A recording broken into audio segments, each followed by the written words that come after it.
예, 오늘 시편 52편 표제어에 다윗의 마스길 그러면서 이게 그 배경이 무엇인지를 에돔인 도액이 사울에게 이르러 다윗이 아히멜렉의 집에 왔다고 그에게 말하던 때에 사무엘상에 보게 되면 21장에서 22장에 이 사건이 이제 기록이 되어 있어요. 다윗이 굉장히 충격을 받았던 엄청난 사건입니다. 노브는 이제 제사장 마을인데 그 노비라고 하는 제사장 마을에 살고 있던 제사장 85명 그들이 떼죽음을 당하고 또 그들의 아내, 그들의 자녀들까지 어린아이까지 다 죽임을 당하고 심지어는 그들의 가축까지 다 죽음을 당하는 그런 엄청난 이제 사건이 이 시의 배경입니다.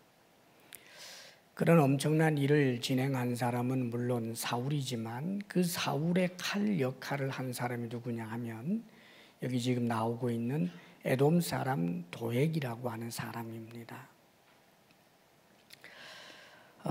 오늘 이 시를 보게 되면 포악한 자여 네가 어찌하여 악한 계획을 스스로 자랑하는가 하나님의 인자하심은 항상 있도다. 예, 포악한 자는 어떤 사람일까? 이 악한 계획을 스스로 자랑한다라고 되어 있어요. 그러니까 이 악한 계획은 남을 해치는 계획이죠. 악한 계획에는 남에게 유익이 되는 계획이 있을 수 없잖아요.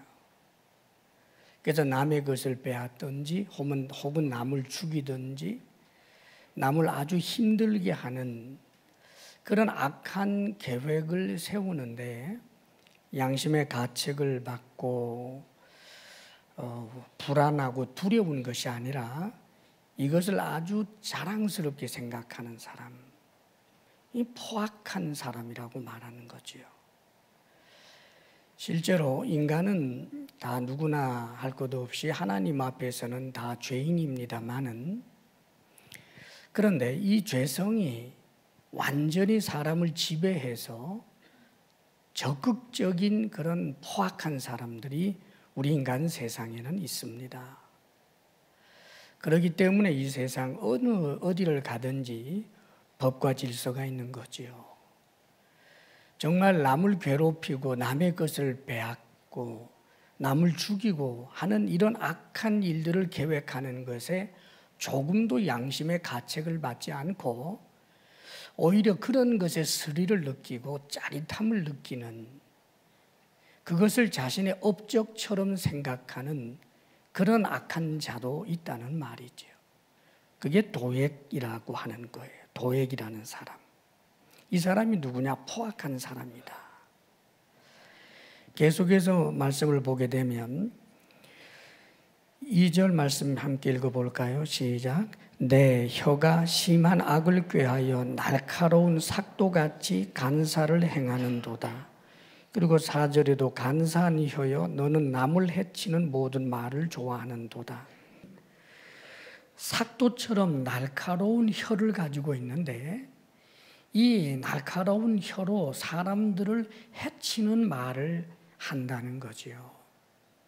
그러니까 아주 악한 말을 또 남을 괴롭히고 정말 엄청난 피해가 가게 하는 그런 말을 조금도 거리낌 없이 하는 사람, 이런 사람이 포악한 사람이라는 거지요.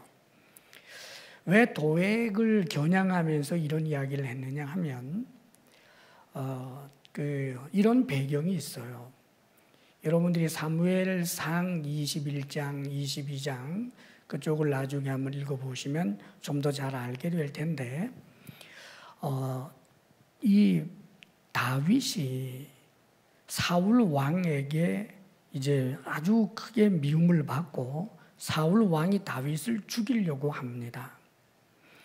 다윗은 사실은 사울 왕의 사위이기도 하고 또 사울 왕의 호위 대장이기도 하고 뿐만 아니라 군 중요한 요직에 있는 대장군이기도 한 사람이에요.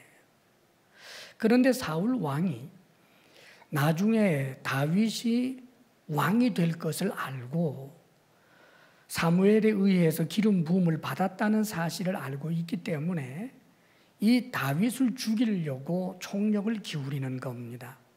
그래서 그 사실을 알자마자 워낙 긴박했기 때문에 아무것도 가지지 못한 채 야반 도주하듯이 그렇게 도망을 나오게 됩니다. 자, 나오고 나니까 처음에는 이제 어디 외국이 좀 말하자면 이방 나라에 갔다가 뭐 그것도 여의치 않고 이제 그러면서 다윗이 결국은 이제 어디로 가느냐 하면 매우 굶주려 있고 초라하게 된 그런 이제 상태에서 노비라고 하는 곳을 가는 거예요. 이 노비라고 하는 곳은 제사장 마을입니다.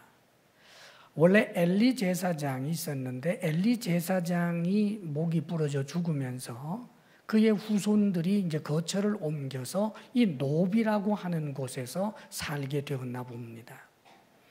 그러니까 제사장들이 거기 있으니까 거기에는 말하자면 하나님을 제사할 수 있는 번제단도 있고 이제 그런 거죠. 그리고 제사장에게는 보통 그 에봇이라고 하는 것이 있는데 그 에봇을 조끼 같은 에봇인데 그것을 입고 그 에봇에는 우림과 둠밈이라고 하는 기구가 있어요. 그럼 이 우림과 둠밈을 가지고 하나님의 뜻을 묻는 거지요. 그러니까 하나님의 신탁을 받을 때 보통 이 제사장들이 가지고 있는 우림과 둠밈을 통해서 하나님의 뜻을 가르쳐 주곤 했단 말입니다. 그러니까 다윗은 사울의 그 사위로 있던 시절에 아마 자주 이 제사장 마을, 이 노부로 갔던 것 같아요. 그래서 그 제사장 마을에서 대제사장이라고 할 수 있는 아히멜렉이라고 하는 사람과 상당한 친분도 있었고 그에게 여러 가지 하나님의 뜻을 묻기도 했던 그런 이제 이력이 있었습니다. 자, 그러니까 사울 왕에게 쫓겨서 멀리 가기 전에 가장 먼저 가고 싶었던 곳이 이 제사장 마을, 하나님 앞에 늘 제사 드렸던 바로 그곳을 찾아가게 되는 것입니다. 그래서 그곳에 찾아갔더니 아히멜렉이 깜짝 놀라죠. 보통 일국의 대단한 장수쯤 된다면 많은 사람을 거느리고 통지가 있고 이렇게 올 터인데 갑자기 들이닥쳤기 때문에 그래서 이 아히멜렉이 깜짝 놀라서 어떻게 왔느냐고 했을 때 그때 다윗이 말을 좀 둘러댑니다. 왜냐하면 이 제사장에게 피해가 가서는 안 된다라고 생각을 했기 때문인지 그가 이렇게 둘러대지요. 사울 왕이 나에게 아주 급한 명령을 하셨기 때문에 그래서 제가 이렇게 갑자기 올 수밖에 없었다. 그리고 그것은 아주 긴박한 명령이기 때문에 누구에게도 알릴 수 없었던 것입니다. 그러면서 내가 지금 몹시 시장한데 혹시 먹을 것이 좀 있겠습니까? 그랬어요. 그랬더니 마침 그 제사장 그 마을이지만 그 제사장 아히멜렉 제사장에게는 당장에 먹을 것이 없고 진설병만 있었어요. 하나님 앞에 이제 바쳐드리는 떡입니다. 근데 그 떡은 이제 새 것으로 이제 바꾸고 하는데 그 떡이 지금 치워놓은 떡이 있었던 것 같아요. 그러니까 그 떡을 주기 때문에 그 떡을 먹고 아마 이 다윗에게 몇 사람 정도는 함께 있었던 것 같아요. 그래서 자신을 따르는 사람들에게 몇 개 주고 그래서 떡으로 배불리 좀 먹고 난 다음에 그리고 나서 또 다윗이 이렇게 말하는 거예요. 혹시 이곳에 칼이나 창과 같은 무기가 있습니까? 그랬어요. 너무 급하게 지금 그 명령 때문에 긴급하게 나오느라고 제가 무장도 하지 못한 채 왔습니다. 그러니까 칼이나 창이 있으면 주십시오 그랬어요. 그랬더니 제사장이 여기는 칼이나 창은 없지만 옛날에 다윗 네가 골리앗을 무찔렀을 때 골리앗이 가지고 있었던 칼이 지금 저 에봇 뒤에 있단다. 그러니까 그것을 가지고 가라 그랬습니다. 그래서 그것을 받아가지고 이제 가는 거예요. 그런데 여러분, 이런 대화와 이런 모든 내용을 지켜보고 있는 사람이 있었어요. 그 사람이 오늘 이 표제어에 등장하는 도액이라고 하는 사람입니다. 자, 이 도액은 에돔 사람인데 이방 사람이면서 이 유대 공동체에 들어온 사람이에요.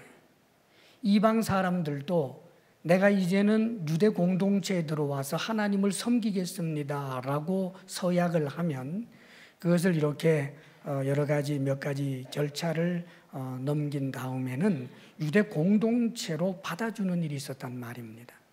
그러니까 도액이라고 하는 사람은 자신이 이제는 하나님을 섬기겠다라는 서약과 더불어서 유대 공동체에 들어와 있는 사람이 도액인데 지금 이 도액이 어디에 와 있었느냐 하면 이 놉의 마을, 놉 마을에 와 있었던 거예요. 제사장 마을에. 왜 와 있었겠습니까?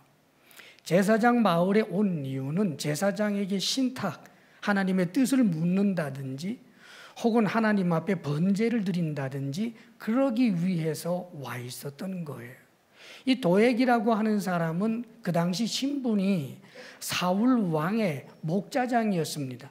소라든지 양이라든지 이런 것을 워낙 잘 돌보는 사람이었던지 그래서 목자장 신분이 사람인데 이 사람이 놀랍게도 하나님을 정말 잘 경외하는 문의를 가지고 있어요. 그런데 이 사람이 누구라고요? 포악한 사람이에요. 자, 여러분, 문의는 하나님을 경외하는 사람의 문의인데 겉모습은 하나님을 잘 섬기는 사람인데 때때로 보면 그 가운데서 포악한 사람, 일반 보통 수준의 사람들보다도 훨씬 더 악한 사람도 있을 수 있다라고 하는 엄중한 내용을 우리에게 전해주는 겁니다. 실제로 예수님의 그 가장 사랑받았던 12제자 그룹에 예수님을 팔아먹는 가룟 유다가 있었지 않습니까? 마찬가지로 이 도액이라고 하는 사람은 아마 이 겉모습만이었을 거예요. 진심으로 하나님을 경외하는 사람이었다면 그가 악한 짓을 했을 리가 없는데 그러나 전략적으로 전술적으로 그는 하나님을 경외하는 자의 문의를 취합니다. 왜 그랬을까요? 유대 사회는 하나님을 잘 섬기는 사람이 대접받는 사회이기 때문에 아마 이방 사람, 에돔 사람이었던 이 도액이 유대 공동체에 들어오면서 다른 사람들에게 인정을 받으려고 툭하면 사람들 앞에서 제사 지내는 사람으로 하나님의 말씀을 마치 묵상이라도 하는 사람인 것처럼 그렇게 포장을 했다는 말입니다. 그런데 이 사람이 제사장인 아히멜렉과 다윗이 대화를 나누는 것을 잘 지켜보고는 그리고는 때를 기다렸어요. 당장에 가서 이야기한 것도 아니고 사울 왕이 이제 다윗을 잡으려고 하는데 다윗이 어디론가 증발을 해버려서 정말 꼭지가 돌고 화가 나서 견디지 못해서 난리를 칠 때 그때 자신이 가지고 있던 정보를 내놓습니다. 노베 제사장 아히멜렉과 다윗이 이렇게 저렇게 주고받으면서 한 통속입니다. 말하자면 그렇게 이야기를 하는 거예요. 실제로 조금만 제사장 입장을 생각을 했으면 다윗이 제사장에게 한 말, 사실은 그 말은 거짓말이었죠.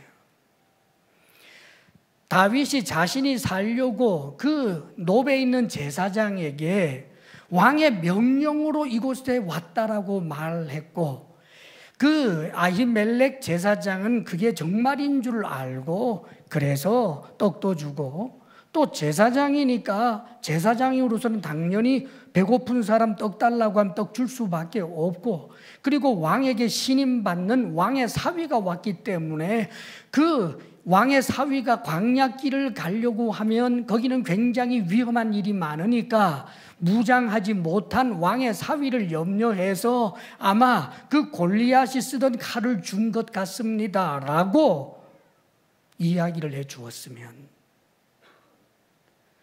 노베 제사장들은 죽지 않습니다. 그런데 이런 말은 쏙 빼놓는 거예요. 마치 아히멜렉과 높 제사장들하고 다윗이 서로 짜고 저들이 한 패거리가 되어서 사울 왕을 대적할 것과 같은 그런 뉘앙스를 풍기는 이야기를 한 거예요. 사랑하는 여러분, 이 말, 조금만 제사장들을 생각해주고 위해주는 마음이 조금만 있었더라면 그 엄청난 피해 재전이 펼쳐지지 않았을 거예요.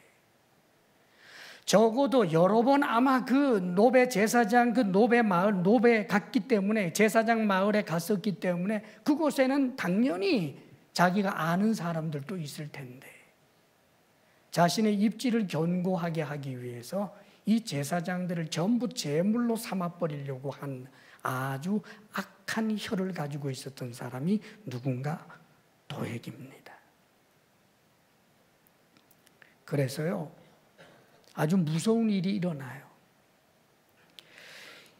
이 포악한 자의 또 한 가지 특징을 3절에 이야기해 주고 있는데, 우리 3절 한번 읽어볼까요? 다 같이 시작. 내가 선보다 악을 사랑하며 의를 말함보다 거짓을 사랑하는도다. 이런 도액과 같이 포악한 사람의 이 속은 어떤가? 겉보다 속은 어떤가? 악을 사랑하는 사람이고 거짓을 사랑하는 사람으로 그렇게 말해줍니다.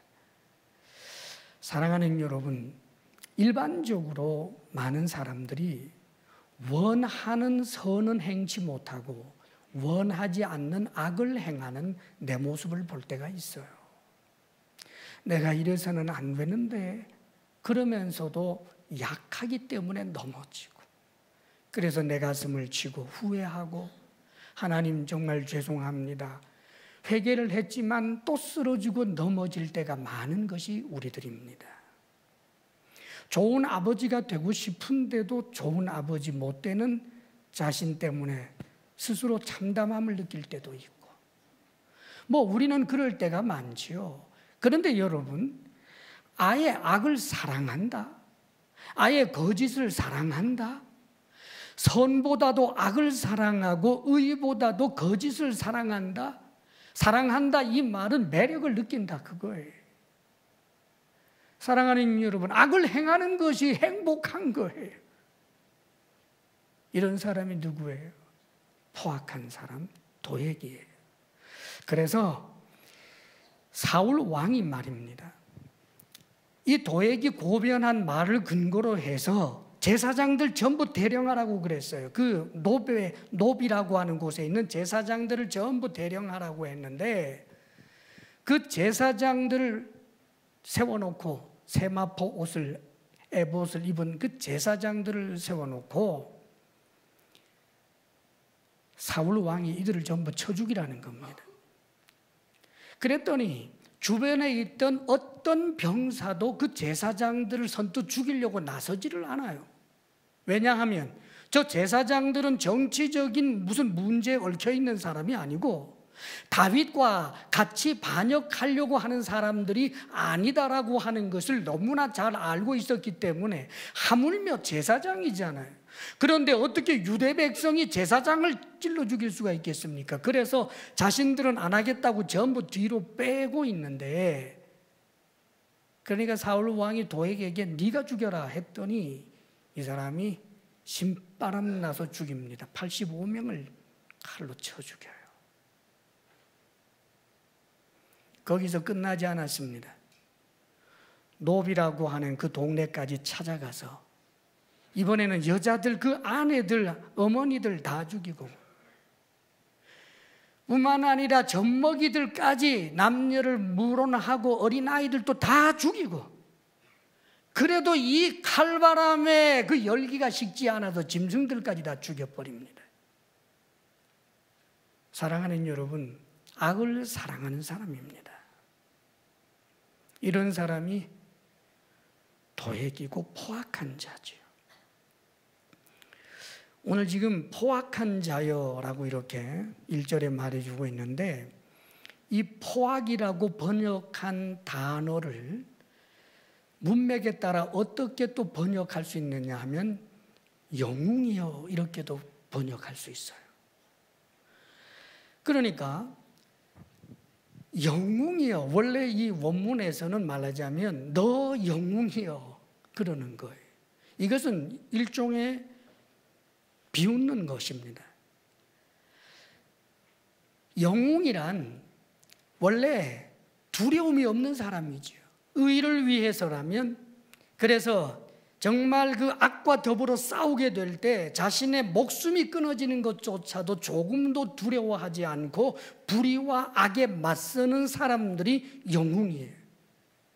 실제로 다윗은 골리앗하고 싸울 때 자기가 죽을까 봐 조금도 두려워하지 않았습니다. 누가 봐도 백전백패할 만한 상황이었지만 그는 조금도 죽음을 두려워하지 않고 골리앗을 맞서지요. 이게 영웅이에요.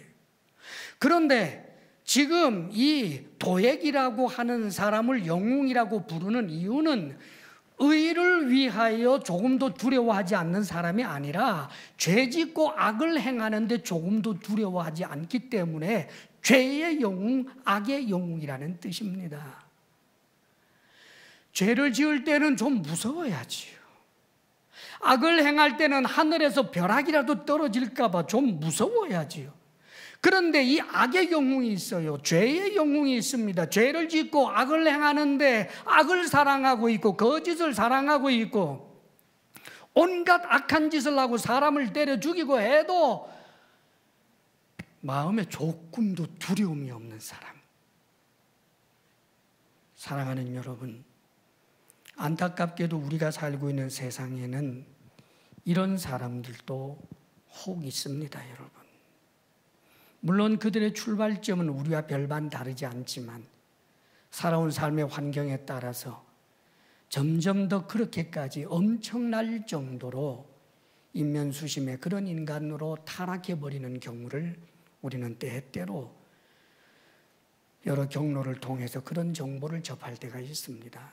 묻지마 살인범이라든지 사람을 죽이면서 희열을 느끼는 그런 악한 자들이 우리가 살고 있는 세상에 있습니다. 그런데 여러분 기억할 것이 있습니다.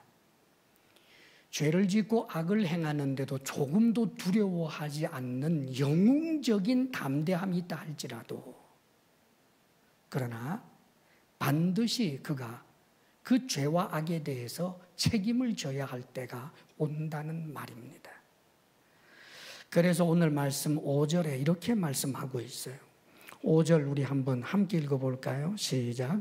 그런즉 하나님이 영원히 너를 멸하시며 너를 붙잡아 내 장막에서 뽑아내며 살아있는 땅에서 내 뿌리를 빼시리로다.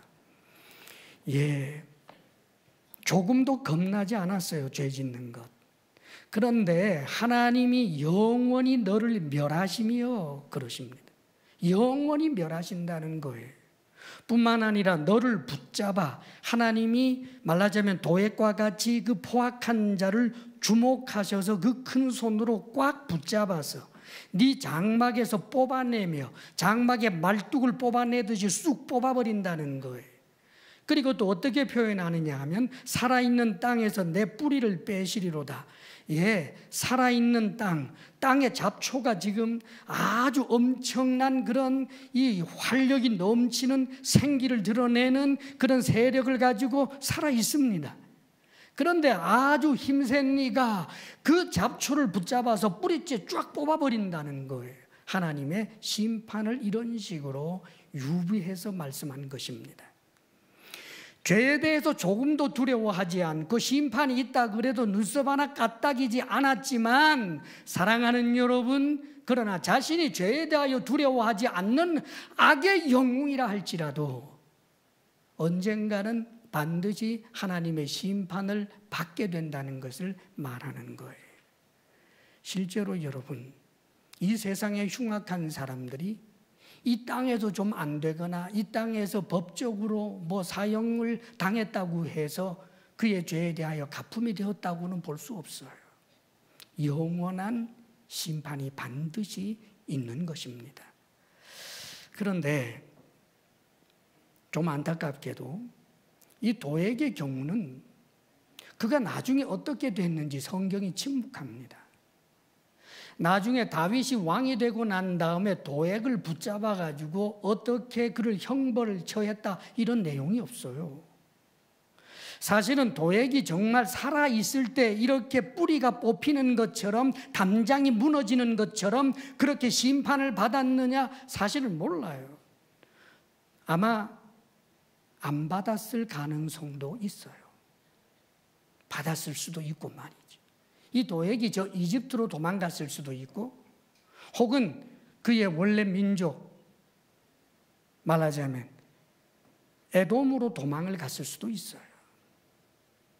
사랑하는 여러분, 이 땅에서 어쩌면 심판을 받지 않았을 수도 있지만 계속해서 그가 호언장담하며 죄를 짓고 악을 행하며 그렇게 살았어도 하늘에서부터 벼락 떨어지는 것 경험 없이 그렇게 살았다 할지라도 사랑하는 여러분, 그러나 성경은 반드시 심판이 있다는 것을 말씀하고 있는 것입니다. 그런데 우리를 좀 더 두렵게 하는 내용이 거기 나옵니다. 의인이라고 하는 사람들의 입을 빌려서 도액과 혹은 도액과 같은 사람, 도액처럼 하나님 앞에 심판을 받을 사람이 어떤 사람들인지를 보여주고 있습니다. 이게 7절 말씀이에요. 우리 7절 한번 읽어보겠습니다. 7절 다 같이 시작. 이 사람은 하나님을 자기 힘으로 삼지 아니하고 오직 자기 재물의 풍부함을 의지하며 자기의 악으로 스스로 든든하게 하던 자라 하리로다.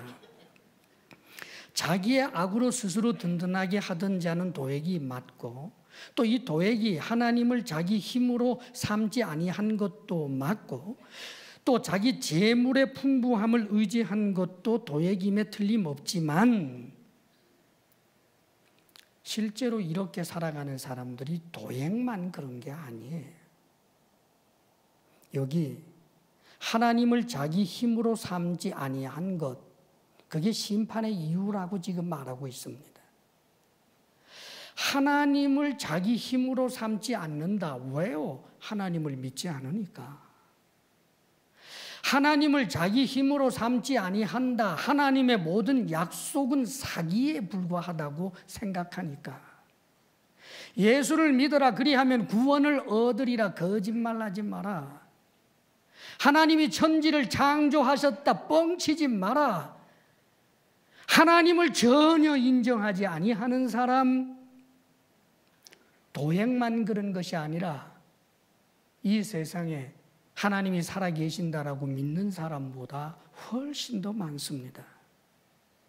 하나님을 자기 힘으로 삼지 아니하는 사람들 중에는 도액처럼 흉악한 사람만 있는 것이 아니라 하나님을 인정하지는 않지만 그러나 도덕에 있어서나 사회법에 있어서나 별로 질책을 받지 않고 살아갈 수 있는 그런 사람들도 주변에는 얼마든지 있습니다. 그런데 사랑하는 여러분, 이런 사람이 하나님을 하나님으로 인정하지 않았지만 도액처럼 그렇게 적극적인 죄인이라고 할 수 없는 자들을 나중에 참으로 하나님의 은혜로 말미암아 의인 그룹에 들어가 있는 성도들이 눈으로 보게 될 날이 올 것입니다. 하나님을 하나님으로 인정하지 않았던 사람들이 하나님 앞에 형벌을 받아 지옥으로 던져지게 되는 그 모습을 보게 될 날이 온다 그 말입니다. 우리 예수님이 비유로 해주신 말씀, 나사로가 죽어서 죽은 부자가 저 음부의 지옥에 떨어져 있는 것을 보게 되지요. 지옥에 던져진 그 부자가 그 무슨 적극적인 죄를 범한 것 아닙니다. 나사로를 때린 적도 없고 나사로가 동양받는 그 밥그릇을 발로 찬 적도 없는 사람입니다. 다만 모세와 선지자의 말을 듣지 않았을 뿐, 말하자면 주의 복음을 믿지 않고 하나님 살아 계신다라고 하는 성경의 말씀을, 예수 그리스도를 믿으면 구원을 얻는다라고 하는 모든 말씀들을 다 농담처럼 여기고 우습게 여기고 가치 없다고 경멸했을 뿐이죠. 그런데 그것이 지옥에 던져지는 이유가 된다는 거예요. 나중 심판에 묘사되고 있는 그 요한계시록에 백보자 심판이 있는데, 그 심판에 지옥불에 던져지는 사람들의 공통점은 생명책에 이름이 기록되지 않은 사람이고, 누가 생명책에 이름이 기록되지 않았는가? 예수 그리스도를 믿지 아니하는 사람들마다 생명책에 기록되어 있지 않다라고 말합니다. 사랑하는 여러분, 하나님 앞에서 도액처럼 포악한 사람이나 하나님 앞에서 사람들 사이에서는 착한 사람, 법 없이도 살만하다라고 말하는 사람이지만 하나님이 없다라고 부인하고 예수 그리스도의 복음을 부인하는 자들마다 하나님 앞에서는 똑같이 도액이 되어버리고 마는 것입니다. 그리고 계속해서 자기 재물의 풍부함을 의지하며, 재물의 풍부함을 의지한다. 여러분, 돈 많은 사람들만 그런 것 아닙니다. 사실은 돈이 많아서 자기 재물 의지하는 사람들은 그 돈 덕을 좀 나름대로 보거나 살았겠죠. 뻐기면서 말입니다. 돈 많은 자신의 신분 앞에 사람들이 굽신굽신 거리는 걸 보면 돈이 최고야 하면서 의시대기나 해봤겠지요.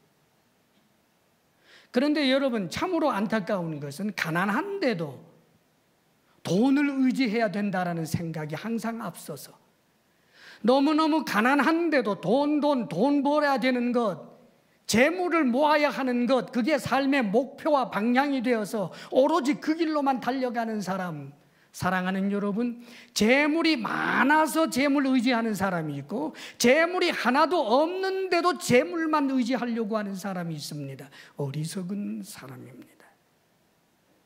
성경은 돈을 사랑함이 일만하게 뿔이라고 말하고 재물과 하나님을 겸하여 섬길 수 없다라고 말합니다. 그렇기 때문에 재물을 의지했다라고 하는 것은 하나님을 하나님으로 인정하지 않은 것과 다름이 없습니다. 그러기에 여전히 그런 사람을 하나님은 지옥 형벌에 던져져 마땅한 자라고 성경은 말하는 것입니다. 그리고 더욱 기가 막힌 이야기가 나오죠.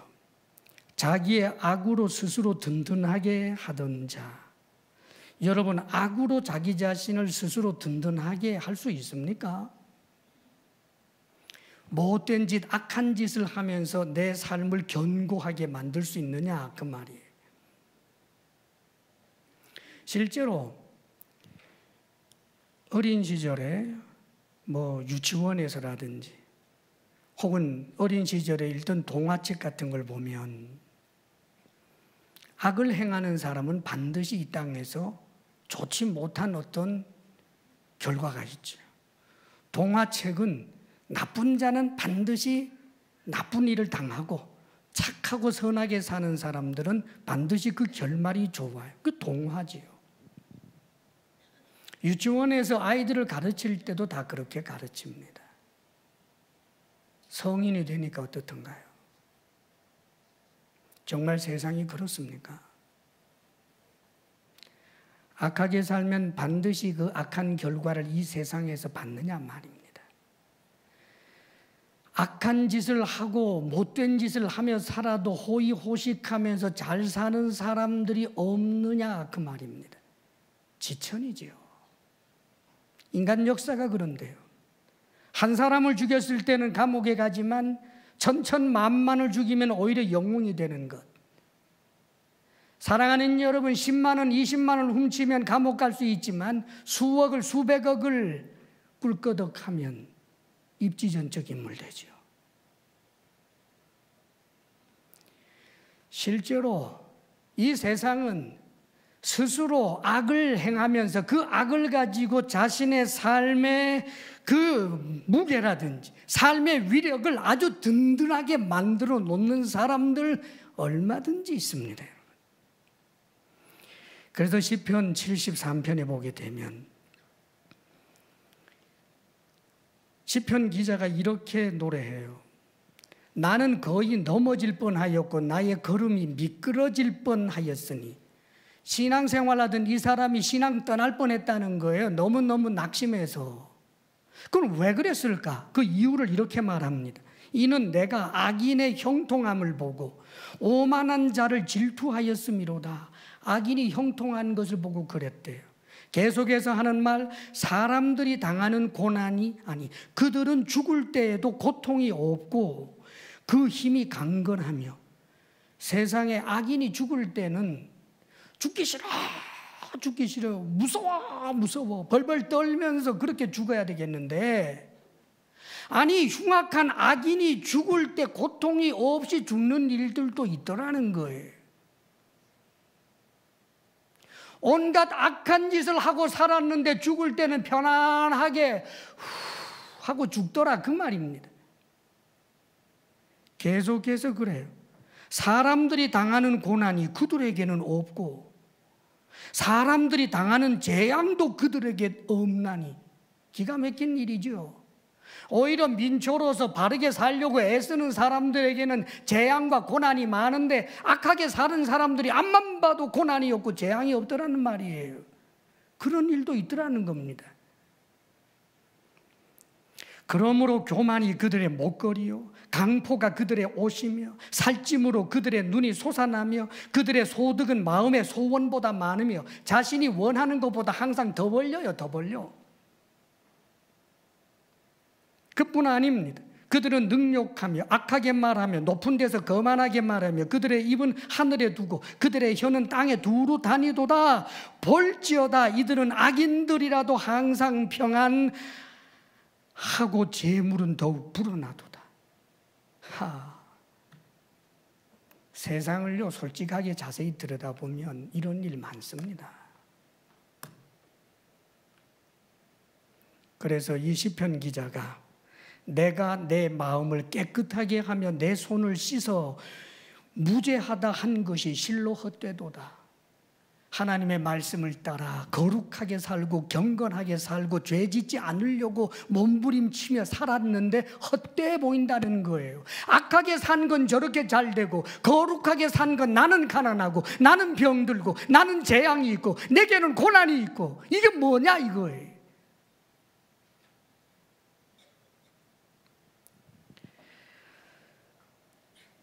그게 세상입니다.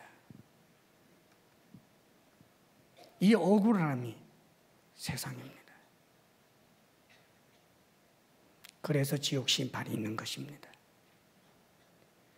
시편 기자가 나중에 그렇게 고백합니다. 하나님의 성소에 들어갈 때야 그들의 종말을 내가 깨달았나이다. 주께서 참으로 그들을 미끄러운 곳에 두시며 파멸에 던지시니 영원한 심판에 대한 믿음이 그에게 일어난 것입니다. 사랑하는 여러분, 오늘 본문의 시편 기자를 통하여 한 말씀을 들으십시오. 이 사람은 하나님을 자기 힘으로 삼지 아니하고 오직 자기 재물의 풍부함을 의지하며 자기의 악으로 스스로 든든하게 하던 자라. 그렇습니다, 여러분. 그때는 지나갔다는 거예요. 죄를 지으면서도 큰 소리 치던 그 시절은 지나갔다는 거예요. 재물을 의지하면서 살아도 부귀영화를 누리며 살았던 것 다 지나갔다는 거예요. 온갖 악으로 스스로를 든든하게 했던 그 세월도 다 간다는 거예요. 그래서 스스로 든든하게 하던 자라. 사랑하는 여러분, 세월은 쏜 살과 같은 것입니다, 여러분. 온갖 악을 행하며 대단한 자신의 존재감을 드러내며 악을 행하면서도 눈썹 하나 까딱이지 않고 그렇게 살면서 이 땅에서 형통하며 살았다 할지라도 지나가 버리고 맙니다. 세월은 100년 세월도 한 뼘입니다. 인생은 쏜 살과 같은 것입니다. 그리고 그 이후에는 영원한 지옥 심판이 따라오는 것입니다. 우리는 그것을 믿어야 합니다. 크리스찬의 믿음의 가장 견고한 믿음의 디딤돌, 그것은 종말에 대한 믿음입니다. 하나님이 살아계시고 하나님께서 반드시 심판하신다는 믿음입니다. 하나님의 심판을 믿을 때 예수 그리스도 십자가 구속의 은혜가 은혜되는 것이고, 하나님의 심판을 믿을 때 현재 내 삶의 억울함이 억울함으로 끝나지 않고 억울함 속에서도 감사할 수 있는 근거가, 심판에 대한 믿음이 분명히 있을 때 가능한 것입니다. 여러분, 사랑하는 여러분, 이 믿음이 있는 자는 이렇게 결단할 수 있습니다. 지금 다윗이 하는 결단을 들어보십시오. 그러나 나는 하나님의 집에 있는 푸른 감람나무 같으며 하나님의 인자하심을 영원히 의지하리로다. 사랑하는 여러분, 하나님의 집에 있는 푸른 감람나무 같으며, 다윗의 그때 현 주소가 정말 푸른 감람나무 같았겠습니까? 여러분, 도망다니는 신세잖아요. 자신이 실수해서 도액으로 말미암아 수많은 사람들이 비명에 죽었지 않습니까? 자기도 지금 어떻게 살지 몰라요. 사울의 칼에 맞아 죽을지 어떻게 될지 몰라요.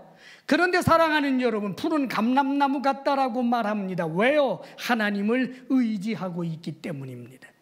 사랑하는 여러분, 하나님을 의지하는 사람, 하나님을 영원히 의지하겠다고 결단하는 사람, 그들은 분명히 하나님 앞에서 마치 하나님 집에 심겨져 있는 푸른 감람나무 같은 것입니다.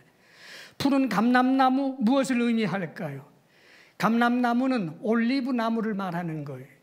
그러니까 올리브가 주렁주렁 그렇게 의미 있고 가치 있는 그런 삶을 살게 될 뿐만 아니라 하나님의 사랑받는 보물이 되어서 하나님 집에 영원히 거하게 되는 것을 말하는 것입니다. 그래서 계속해서 이렇게 말합니다. 주께서 이를 행하셨으므로 내가 영원히 주께 감사하고, 영원히 감사한다는 거예요. 그 근거는 주께서 이를 행하셨으므로, 과거형으로 말하고 있습니다. 완료형으로 말해요. 이를 행하셨답니다. 사랑하는 여러분, 아직은 지금 도망자로 쫓기는 신세인데 하나님이 이를 행하셨대요. 자신에게 영원을 주시고 자신에게 하나님께서 영광을 주시고 모든 좋은 것을 주신 것처럼 이야기합니다. 선취적 믿음이에요. 우리의 믿음은 그런 것입니다. 하나님의 약속의 말씀을 근거로 해서 지금 현재 내게 없지만 있는 것처럼 감사하고, 현재 내가 너무나 억울하지만 천국에서 사는 것처럼 감사하며 살아가는 사람, 그들이 크리스찬입니다. 사랑하는 여러분, 실제로 다윗은 하나님을 자신의 힘으로 의지하며 살았습니다. 하나님을 의지하는 다윗에게 하나님께서는 항상 다윗에게 힘이 되어 주셨습니다. 사울이 왕으로서 다윗을 죽이려고 했지만 죽은 사람은 다윗이 아니고 사울이었습니다. 골리앗을 무찌를 수 있는 힘도 하나님의 힘이었습니다. 이스라엘 10개 지파가 똘똘 뭉쳐서 다윗을 대적했지만, 그러나 이스라엘 전체를 다스릴 수 있는 왕이 되는 그 강력한 힘은 다윗의 힘이 아니라 하나님의 힘이었습니다. 하나님을 의지하는 자마다 하나님께서 힘이 되어 주십니다. 그뿐 아닙니다, 여러분.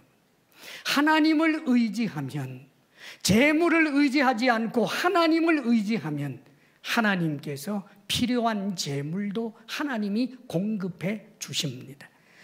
사랑하는 여러분, 이 사실을 믿으시기를 바랍니다. 하나님을 잘 믿고 예수 그리스도를 잘 믿으면 이 악한 세상에서 예수 믿으면 100% 가난해져야 하고 예수 믿으면 100% 고난과 시련 속에서만 살아야 한다. 성경은 그렇게 말씀한 적은 없습니다. 시련이 있어도 주님을 믿고 가난하게 되어도 주님을 믿는다라고 할 뿐이지, 실제로 주를 의지하게 될 때 내가 재물을 의지하지 않았지만 재물을 의지했던 사람보다 훨씬 더 많은 것을 공급해 준 내용이 성경에는 얼마나 많은지 모릅니다. 사랑하는 여러분, 기왕에 이 땅에서 형통하려면 재물을 의지하여 재물을 얻지 말고 하나님을 의지함으로 여러분이 필요한 모든 것을 공급받을 수 있기를 주의 이름으로 축원합니다.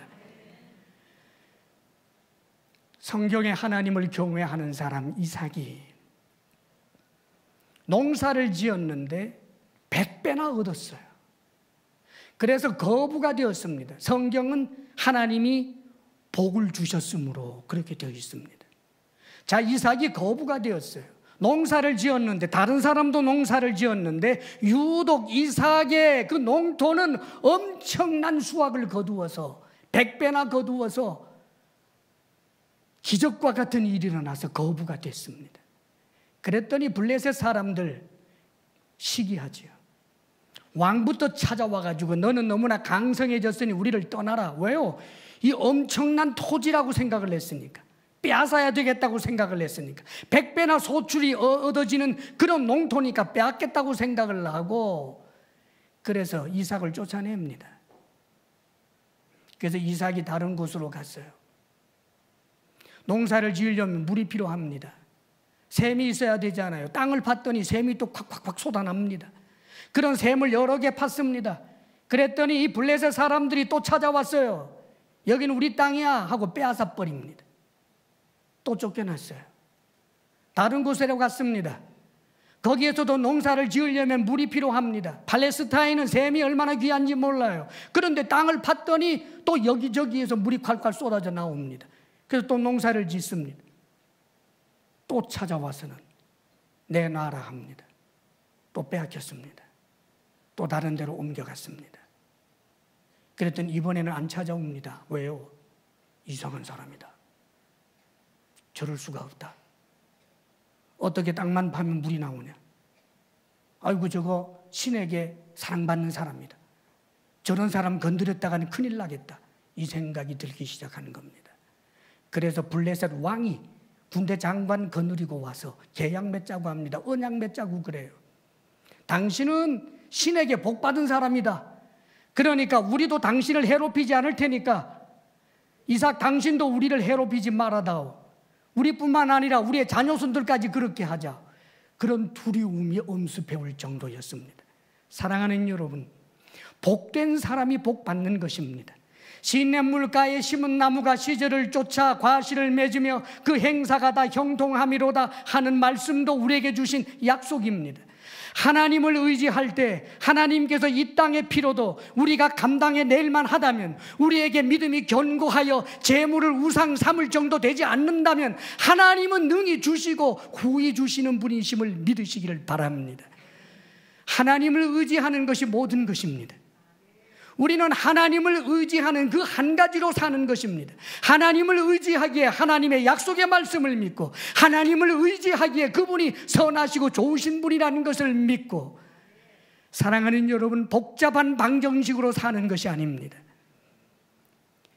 하나님을 믿는 믿음으로 살아가게 될 때 하나님께서 합의하시면 이 땅에서도 우리의 필요를 공급하여 주시고, 우리가 악을 도모하여 나 자신을 찬란하게 꾸리고 나를 견고하게 만들려고 하지 않고 하나님을 의지하였더니 하나님께서는 우리를 더욱더 든든하게 세워주실 수 있는 분이십니다.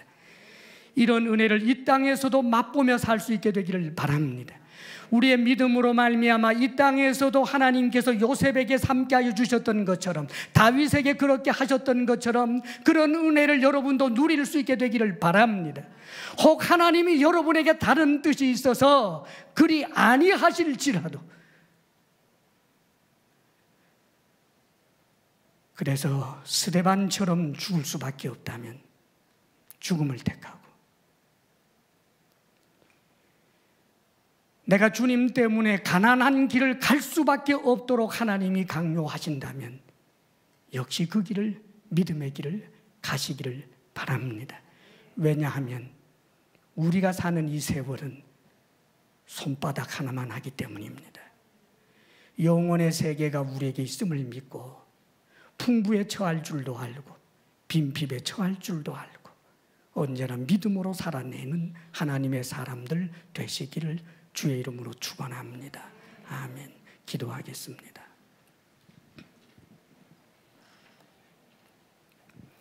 아버지 하나님, 때때로 이 험한 세상에서 우리의 마음을 편치 않게 하는 악한 자들의 횡행하는 모습을 보지만 그럴 때마다 우리가 악한 자와 같은 이가 될까 스스로 단속하며 언제나 하나님 앞에 믿음으로 살지언정 낙심하지 않게 하여 주옵소서. 온 세상이 스스로 악으로 든든하게 하고 재물을 의지하고 하나님을 조롱한다 할지라도 하나님, 우리는 하나님만 영원히 의지하게 하여 주옵소서. 하나님 살아계신 증거를 우리의 삶 가운데서 푸른 감람나무같이 그렇게 은혜 가운데 살아내도록 주여 도와 주옵소서. 예수님 이름으로 기도합니다. 아멘. 하나님 아버지, 한 뼘밖에 안 되는 짧은 인생이지만 우리가 고난에 있을 때 너무 힘들고 너무 시간이 더디 가나이다. 아버지여, 우리가 재앙 가운데 있을 때 우리의 세월은 쏜살 같지 않음을 느끼곤 합니다. 하나님, 주의 사랑하는 주의 백성들이오니 주님 집에 심기운 푸른 감람나무 되게 하여 주옵소서. 하나님이 함께해 주시고 힘이 되어 주시고 하나님이 모든 필요를 공급하여 주시며 하나님께서 우리를 든든하게 세워 주옵소서. 믿음 없는 자 되지 않고 언제나 믿음 있는 자로 하나님 성령으로 우리를 권하사 우리의 믿음을 견고하게 하옵소서. 사랑하시는 하나님, 주님 주신 은혜를 우리가 무엇으로 표현하며 보답하겠습니까마는 주님이 주신 일터에서 수고한 땀의 열매로 하나님 앞에 올려드리오니 비록 적은 것이요 누추한 것이지만 아버지 하나님 크게 여겨주시고 깨끗하게 여겨주시고 받아주시옵소서. 아버지 하나님, 주의 사랑하는 성도들에게 일터의 복 주옵소서. 우리 성도들에게 건강의 복 주옵소서. 부부사랑 돈독하게 하옵소서. 우리들의 자녀가 우리들과 함께 영원히 주를 의지하게 하옵소서. 이제는 우리 주 예수 그리스도의 크신 은혜와 하나님 아버지의 한없는 사랑과 성령의 교통하심과 충만케 하심이 언제나 주를 의지하여 푸른 감람나무 되기를 원합니다.